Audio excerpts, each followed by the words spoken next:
I think it's a choice that you should feel like it's a choice to be included in something. I feel like when inclusion becomes mandatory, it kind of takes away what inclusion is supposed to be doing. Welcome to the Tales to Inspire podcast. Before we get started on this episode, I would like to invite you to our community so that you can hear more stories to inspire change within your life and positive change within the systems in which we live. All I want you to do is to click on the subscribe button. Your comments mean the world to us with anything that's resonated with you, and I absolutely love your support. I can't wait to go on this journey alongside you. Thank you so much for subscribing. Let's get into today's episode. Today, our bite-sized episode is with Amna Akhtar. I'm Amna Akhtar, and this is my Tale to Inspire. So Amna, welcome to the Tales to Inspire podcast. I'm so excited for this. But before we go into anything, we're going to talk about inclusion. So why is inclusion so important to you? That's a great question. I feel like inclusion is really important to me because I grew up not feeling included, and it started in the house. So I'm Pakistani by background. My parents came from Pakistan in the 60s and 70s. 60s, sorry. And growing up, it was quite patriarchal, where the men and my brothers would be served first, and everyone else who was a girl would be served like later on, or you'd just find what's left, and then you'd eat that. And I think growing up, that really bugged me because I was a foodie from day one. And so I'd want to be served, or I'd want to have my plate, the same time everybody else was eating. And so realizing that just rubbed me the wrong way. And I think it started there, where everything to do with being a woman would be secondary, or it would happen later, would happen after. And that's where I first experienced what exclusion is. And so I became interested in what inclusivity felt and looked like. And so fast forward to my work at Girl Dreamer, where we've built a community around what inclusion looks like and feels like.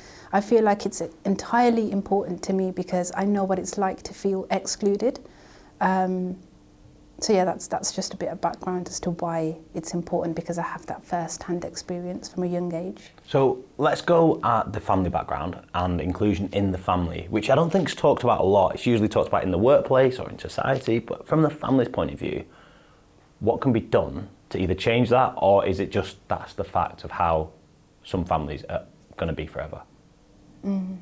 I feel like a lot is changing, and I think that's due to the new generations like millennials and Gen Z and the power of social media.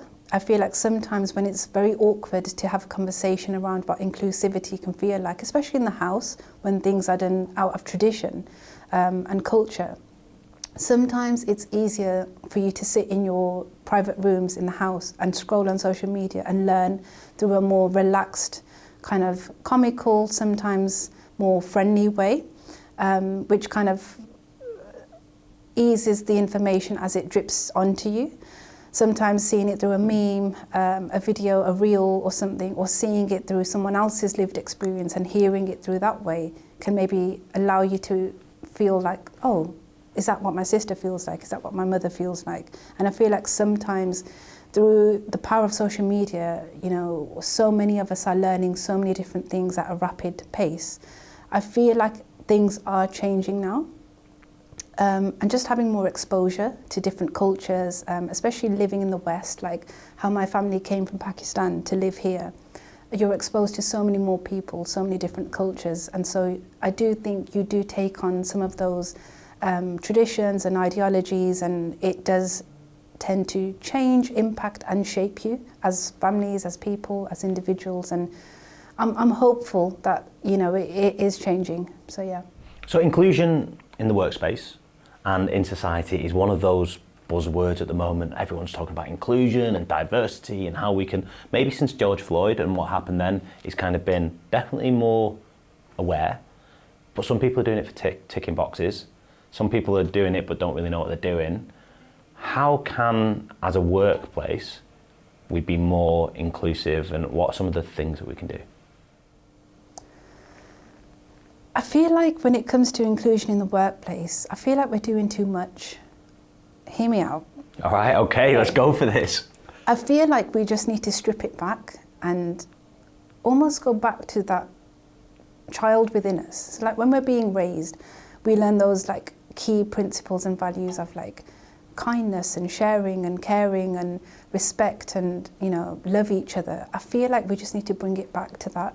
And ultimately, in my opinion, I feel like in the workplace, it's about safety and psychological safety and being able to just be yourself, because it's exhausting to come in and, you know, as women of colour especially, like you're constantly faced with so many different microaggressions, as well as other things. And it's just so much to handle, as well as trying to do your job and then perform and then be good enough for a promotion and all these other factors. And I feel like since the pandemic and since COVID happened and we all kind of retreated back to our homes and things, we were working from home, there's so many stats and research around how that's helped mental health in terms of like employees, like we're more productive, etc.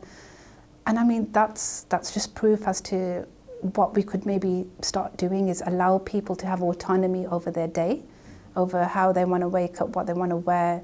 The job will get done, but it's like give people the chance to go for that morning walk or a coffee. And if the work needs to be in by like 4 or 5 or, you know, by Wednesday, trust that employee to know that they can do that job, as opposed to standing over them and, you know, putting them in a culture that's not theirs and then making them feel like they have to be included. I think it's a choice that you should feel like it's a choice to be included in something.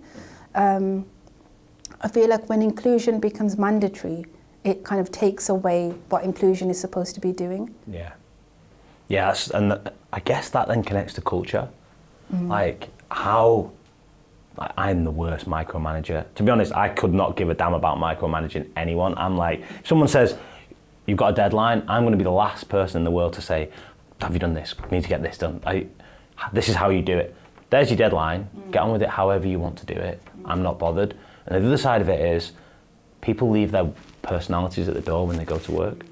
But what you're essentially saying is, take everything with you, wear what you want, be yourself within the workplace or within the community. It's harder when you're in, I think community is really hard sometimes, because that's the people who are supposed to support you, but they're the ones who kind of ostracize you a bit and can be really negative to how you look. So we've talked about home, family, we've talked about workplace, but what about general community? And from my perspective, it would be the Indian side of things and that Indian community, the way they judge you for me, having a not-for-profit organisation is hard enough. Like who do you think you are, like running a not-for-profit organ? How have you navigated that space? And yeah, in your life. Oh, Chris, you've just unlocked so many different boxes in my mind. I feel like I'm still dealing with it. It's the constant, when are you going to get a real job? Or, you know, when is this work going to really just like, you know, get you a BMW and a house and like the kind of, I get it. Okay, my parents came to this country, they had nothing, you know, typical immigrant life, right? So they came, they strived to be better, like put their kids through education, etc. So I get they want that stability for us, but I just don't want to go to university. I don't want to go get a degree. I don't want to be a pharmacist. I don't want to be a lawyer. I don't want to be a doctor. What else can I do if I don't want to do those things? And what do I do if I'm a creative, if I'm energized by art and culture and community? I feel like that's something I'm still dealing with. And despite going through the Obama scholarship that I did last year in New York and having all these accolades, there's still that feeling in my parents and my families, in the back of their mind, where it's like, you know, you're still not in a stable role, or, you know, what's this kind of like community work that you're doing? What is it that you're really trying to, who do you work with? Like, how would you say, what do you do essentially? You know, how would you say what you do? Are you an entrepreneur? Are you an educator? Are you a teacher? And I'm like, oh my God, there's so many different things coming at me. Yeah, I'm just trying to build a community where people feel safe to be themselves. And I don't essentially want to start answering these questions when I'm enjoying what I'm doing. It makes sense to me.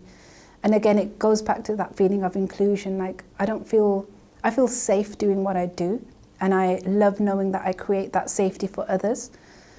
But when it gets taken from me or when it gets questioned, I think that's when I begin to feel like, okay, I need to withdraw. Like, I don't feel like people are making the effort to understand what it is that I'm doing. Because essentially it shouldn't be questioned, it shouldn't be judged. When you have those conversations, I'm very defensive. Like when that happens, it's like, no, I'm trying to do this. Especially with my dad, I really struggle having that conversation because it comes into this, you're right, I'm wrong. He knows best. And I get it, it's probably out of a place that he really wants me to be safe with the money, have the financials and all this kind of stuff. But essentially, I just want to be happy. Now I've realized that I'm basically trying to be independent. Half of my life is I'm just trying to earn enough money to be independent, impact enough people to have independence and be independent from others and not reliant upon them, and kind of trying to prove them wrong, which I don't know if it's healthy or not. I think it's just something that's kind of happened. Do you find yourself, actually, you don't worry about that because you are you and you own it and you've got it? Or are you kind of like a little bit like me on that side and trying to gain that independence? Although you are so independent in my eyes, like the most independent person I know probably. Yeah, so where are you on that scale? Okay, I hear where you are, but I'm completely on the other end. Like what you just said. I think for me, I'm in such a place where I'm like, people could be talking around me and I'll just sit there like, okay, just carry on with your narrative. Or yeah, I'm at this point, I'm not, it doesn't even go in through one ear and out the other. It just doesn't even go in. Man. Yeah. What was the changing point to get so it doesn't affect you? I think I was in that place where you are, around, yeah, but I'm doing all this work, like, haven't you seen, like, you know, our work's gone to the BBC, like, we've come on ITV, and like, we're doing all this work, like, we're getting all these accolades, like, women feel safe doing this, and it was just not making sense, but there was no effort being made either to understand. And then I was like, oh, okay, I can't delve in this anymore or any deeper, and I'm not gonna sit in a space where I'm not respected, or I'm not even, there's no effort even being made to understand. I think the basic level of awareness around the work I'm doing, if you're not gonna be willing to understand and have that awareness, then I can't help you. And it's gonna exhaust me to run around in circles. So I'm just not gonna run. I'm really hoping that that's my turning point as well for you. Just saying that is like the penny drop moment. Like, if no one's putting the effort in on their side, then why would I worry about that, you know? I think it's that, like, there's so much effort being put into telling me why what I'm doing is wrong or not the kind of the norm. Where's the other effort of like trying to understand what the work is? You know, look into that and like, why am I working with women of colour aged 18 to 30, or why am I doing this, or why am I doing that? I love it. Like, effort is being exuded, but just in the wrong place.